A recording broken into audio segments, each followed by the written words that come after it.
good evening or good afternoon, and wherever you're from. My name's Jamie, all from All Movies Fresh. So before you go check out this video, go smash the like and subscribe button. So today we're joined by Terence Rosemore from the latest season 2 of Outer Banks, but also from Suicide Squad as well. So how are you doing today, Terence? I'm great, man. How you doing? I'm good, thank you very much. First off, Awesome. congratulations on Outer Banks and Suicide Squad. Would you say already, I know we're in the middle of the part of the year, would you say 2021's already kicked off to a good start for yourself? Man, every day I wake up, it's kicked off. That's true. For real, man. I'm serious. Yeah, that's But it. yeah, it's there's a lot of stuff going on in the world, man. And Yeah. I'm blessed to do what I love to do and to interact and meet people, even though it's over Zoom. Just I love meeting people, so this is perfect, man. That's the way forward. How was it starting in Outer Banks? Because that was such a big hit show last year, and now you started in season 2. How was that? It's been great, man. When I came on last year, and I was on the last episode in the last scene of the first season, and actually what I found out while I was shooting season 2 was that they had already shot this with another actor my role.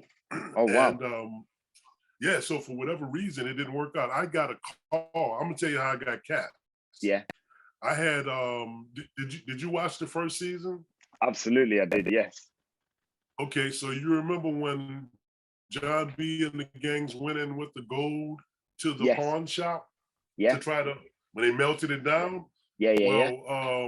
I had auditioned for the pawn shop role, which was a female woman from Georgia, I think.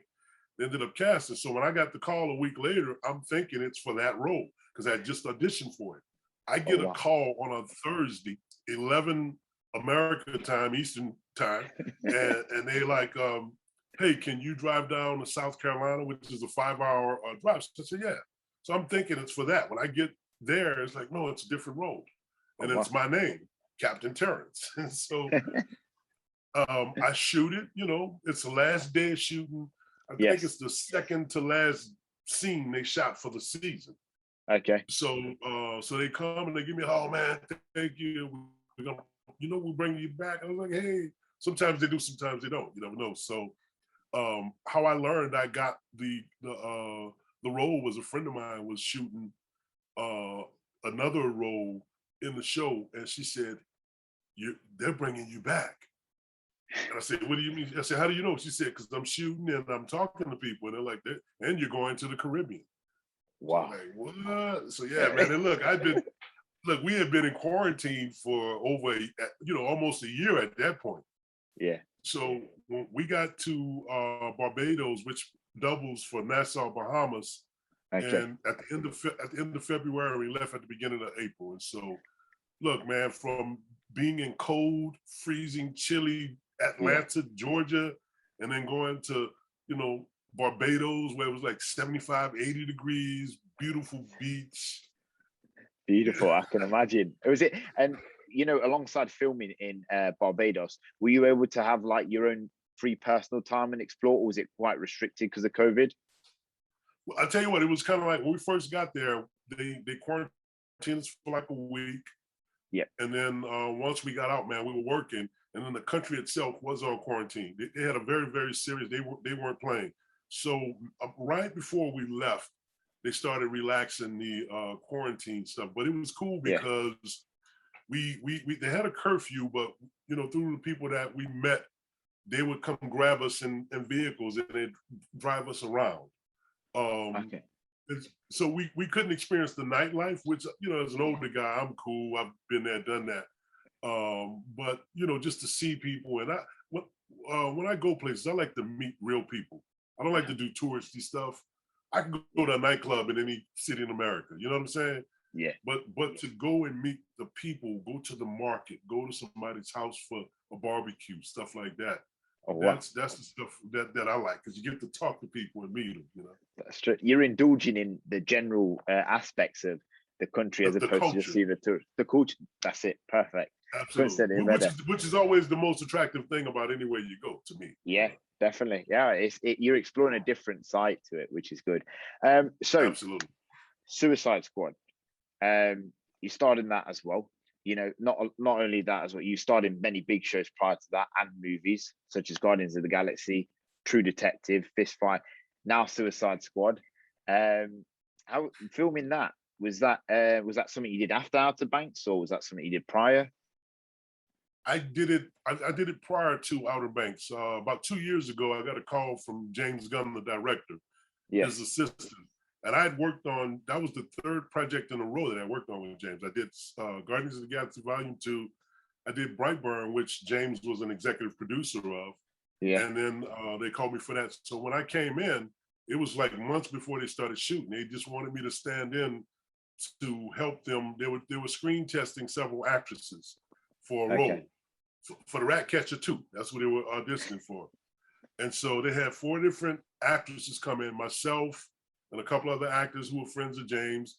He asked us to come in, got into wardrobe, and he wanted us to learn the script the night before, because they didn't even give it. They gave it to us the night before. You couldn't even, it was like you had to memorize it off the screen. You couldn't even print it out, because that's how secretive they were about everything.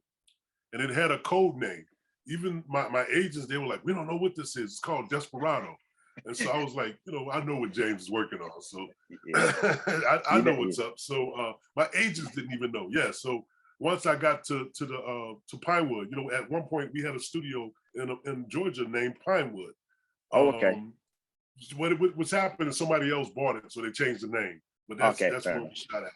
Yeah. yeah. So anyway, to make a long story short, man, I stood in for Idris Elba. I stood in for the Shark. And I think mostly those 2 roles, working with all the different actresses. And then we came in and we did some special effects testing. And so then they called me in for a little cameo in the very last scene of the movie. So I've been having good luck with last scenes of movies lately. It's good that is it. When you work with directors, because I know you were saying you worked with John Hillcott as well, and he allowed you that freedom and room to play. Is that something you enjoy about working with directors, or are you very diverse? Are you not really fussed in that aspect? I think what it is, man, it's like at the end of the day, we're storytellers. Yeah. And so when you've got a guy that's letting you collaborate, you're more invested. Mm-hmm. Somebody just saying, here, I want you to walk over here, and I want you to say it just like that. That's not as fun. But look, if they're paying you, man, you do it. But when somebody says, look, man, this is what I'm thinking, so what are you thinking? Or they don't even say that. They're just like, I'm to the point, I've been doing it so long where I'll take chances. I once got bored with acting and quit for 10 years and worked behind the camera, because it was like I was always cop number 2. I remember I was shooting 2 TV shows, and I had damn near the same wardrobe, same lines. And I was like, oh my God, I didn't sign up for this. There's millions of people who would love to do that. Yeah. But, I was just like, oh man, look, if I'm gonna do that, I'm gonna go write and direct my own stuff, which is what I ended up doing. But no, man, I love it. And I think, like I said, I've been in the game 30 years. So I think in the last 10 to 15 years, the shooting style is lending more, because it used to be like you say exactly what's on that script. If you drop one word or you add one word, the script supervisor's coming over. The line is such and such. Exactly. And I could tell from your reaction, you were the same type of kid I was. Yeah. I don't break the rules. I make the rules. Why not? But no, it's cool, man. I think the younger, I think the more contemporary directors, they understand that they give us the freedom, because back in the day you do what they told you to do. Yeah. But now I think directors you got all this great talent. Yeah. I was talking to a friend of mine yesterday. He said, as actors, we're co-writers. That's true. All respect due to, because I'm a writer, so all respect due to the writers. But when I'm sitting in my desk and I'm writing a scene about you on a boat, I'm not, I'm 2 years from seeing the actual boat. So once we get on the boat, a lot of stuff that I've written may have to get changed around. You know what I'm saying? That's it. Because you're in a room and you don't know what the location is. Yeah. So, I think that's the best thing, like you said, that directors nowadays allowing people to improvise as well, because you stepping onto the actual scene, it's not going to be how you imagine it. So improvising creates, might that create that little spark in the movie, which can add a bit of taste and flavor into it as well. So you were saying about you have your own productions out of nowhere, and you've actually just produced your first Nollywood film called Different Worlds, which was released last year.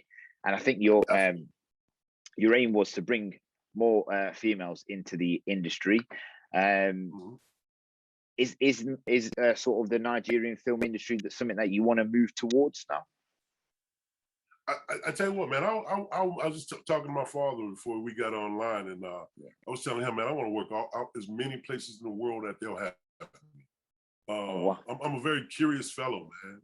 Even at this age, I'm 50. I just made 57, man, and so I love meeting people. I love experiencing new cultures, and I want to work anywhere.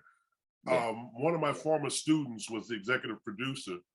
And about maybe a year or two before that, we said, hey, man, we got to do a Hollywood and a Bollywood thing. And then like a year and a half later, man, he came to me and said, hey, I got this project. And we did it, man.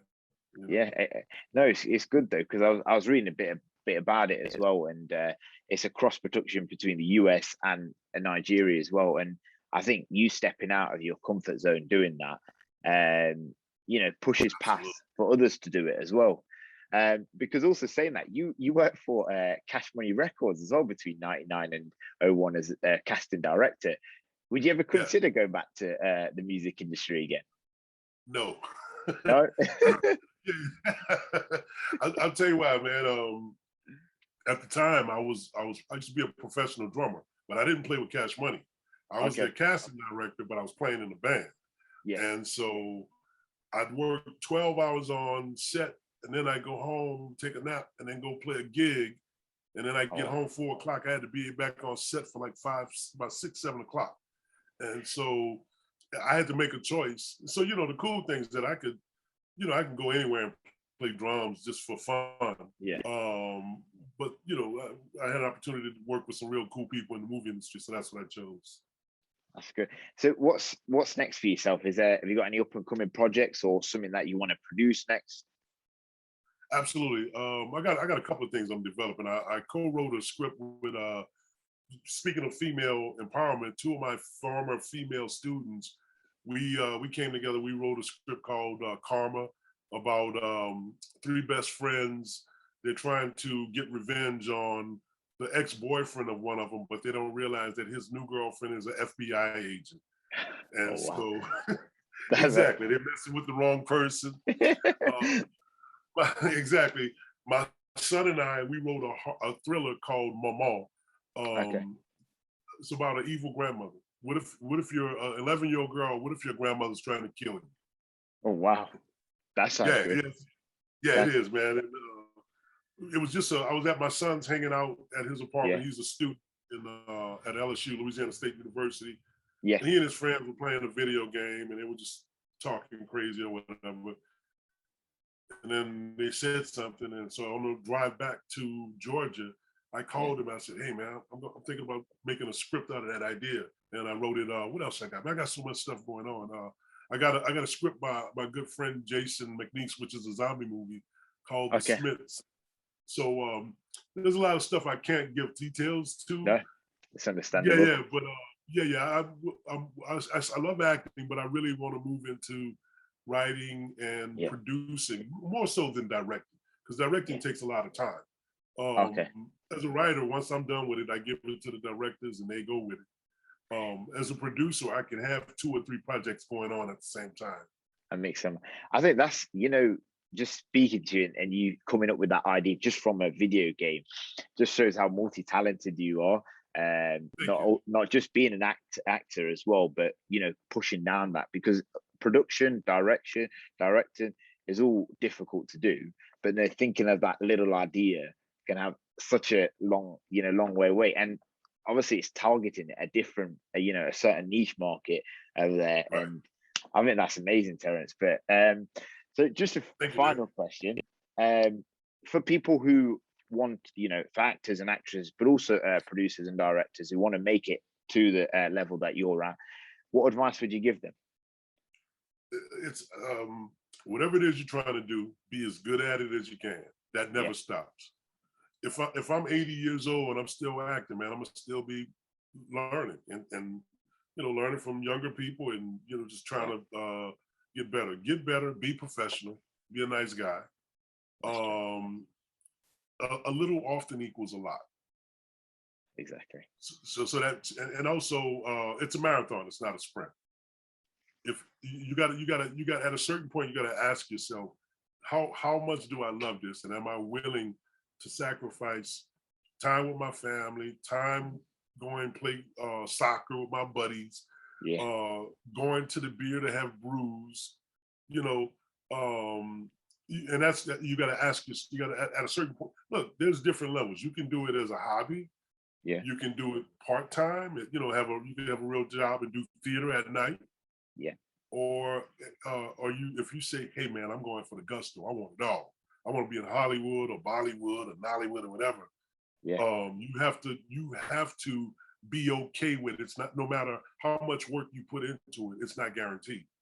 It's like a soccer match. You take the World Cup, you get two of the best teams in the world.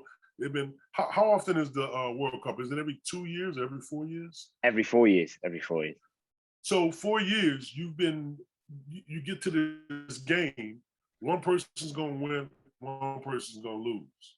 But everybody's gotta put 100% in to have a chance to win. It's the same with acting, man. I couldn't have said it better, Terence. First off, thank you very much for joining us. And second off, congratulations for all the projects, but also good luck for the future production. And I wish you all the best of luck for your rest of your career. It was a pleasure chatting to you, sir. Thank you. Have a great day. Thank you for a great interview, man. I enjoyed it. Thank you very much. Have a great evening. Okay. Thank you. You too, sir.